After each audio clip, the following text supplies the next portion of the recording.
I think we live in a world where it seems like, for many reasons, that everything is exposed. And so I think there's an extra pleasure when it turns out like not everything is known at all.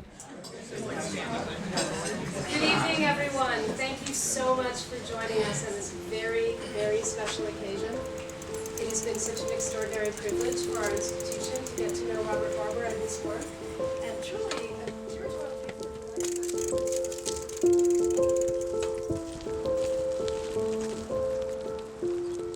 My formula for living so long is to ride a bicycle. I ride a bicycle every morning before I do anything else. I have favorite, what do you call those, dumpsters that I dig in.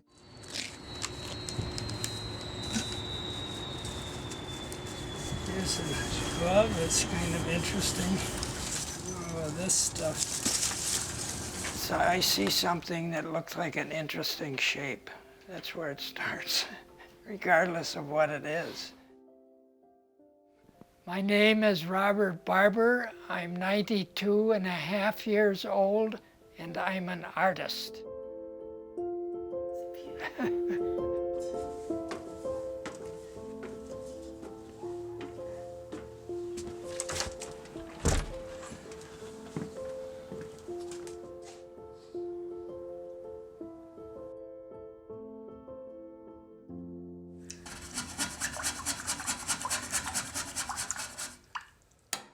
There were these two small yellow paintings, and I kind of ran over and looked at them because they just, the quality of the paint surface, and I'm looking carefully and I'm thinking, this is great, this painting's fantastic, and this person really knows how to paint. I'm like, well, how do we not know who this is? And I look and it says Tucson. I'm like, this person is in Tucson. Who are they? We have to find them.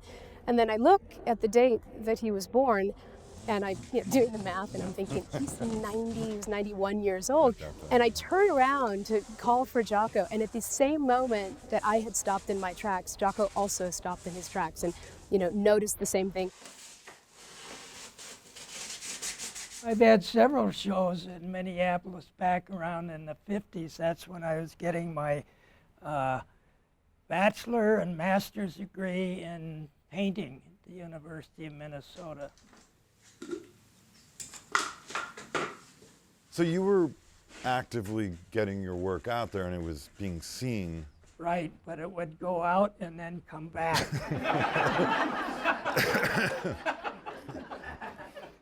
So when Anne Marie and Jocko came over, I said, fortunately, I've never sold anything, so you have plenty of stuff to look at. Some more car parts. See, they're all mixed up, they're not organized. Tools, more tools. Then I had a relapse and did some more letters. I did a whole series of letters. On one studio visit, I was out trimming trees because we had to bring the works out into the yard, into the light, just to see what we were looking at. So there was a lot of sort of archaeology and teasing out. And It was like an archaeological dig. a lot of it was sort of tightly at. packed in a small studio. So, I think we left overwhelmed. Many people wonder how you were able to do so much art. Like, you had a full-time job and a family. I work fast. That was a good answer. Like when you were teaching, were you drawing like at the desk in the class? No, I had the kids doing the drawing.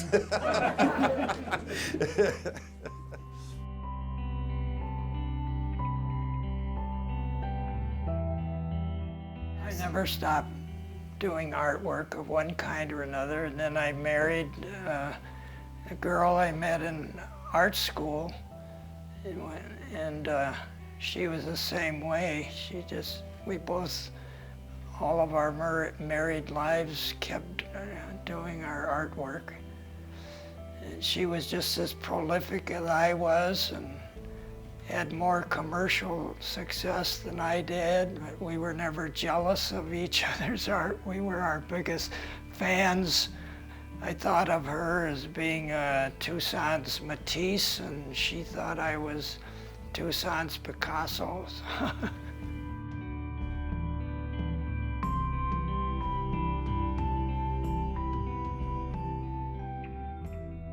It's difficult for me to talk about my wife, but if it wasn't for her, half the things that I did would have disappeared.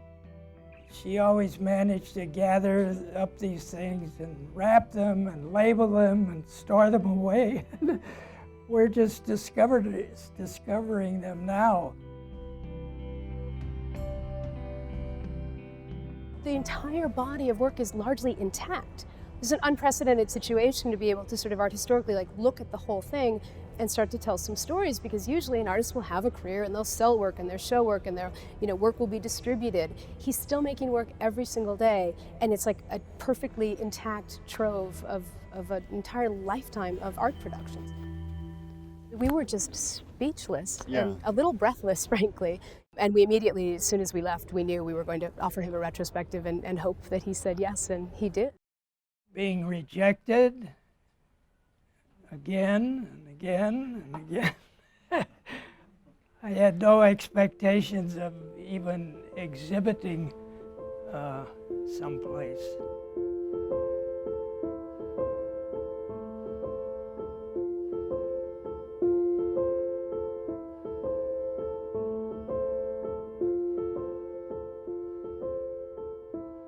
The retrospective is a tiny fraction of Robert's work. I would put it at 1% or less.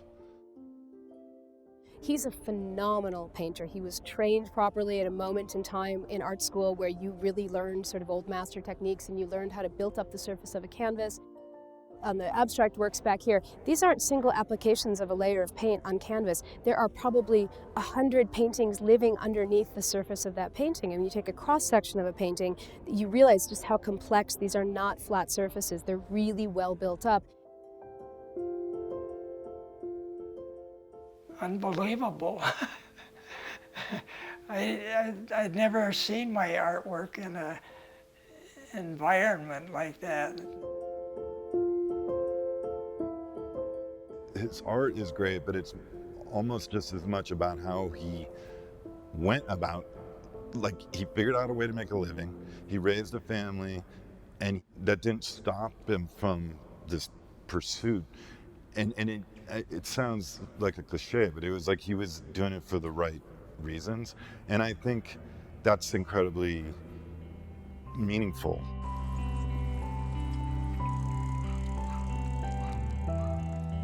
He's a living embodiment of a kind of meshing of art and life. You start out to paint a masterpiece. I don't know of anyone who wakes up in the morning and says, oh, I guess I'll paint a ho-hum average piece of art today. But of course you never attain the goal you set out. I wish my wife was here to enjoy it with me. I think of her every day and talk to her every day. She would say it's about time he gets the recognition he deserves. I think that's what she'd say.